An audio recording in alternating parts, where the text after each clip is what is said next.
గుడి బొమ్మవై ప్రతిభ చూపి బ్రహ్మాండ నాయకుడివైనావు.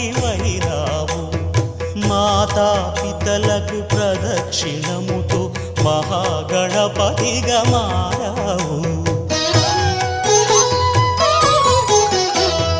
భక్తుల మొరలాలించి బ్రోచుటకు గజముఖ గణపతివైనావు. బ్రహ్మాండమునే బొజ్జలో దాచి లంబోదరుడవు అయినావు. లాభము శుభము కీర్తిని పూర్వక లక్ష్మీ గణపతివైనావు. వేద పురాణములఖిల శాస్త్రములు కళలు చాటును నీ వైభవం.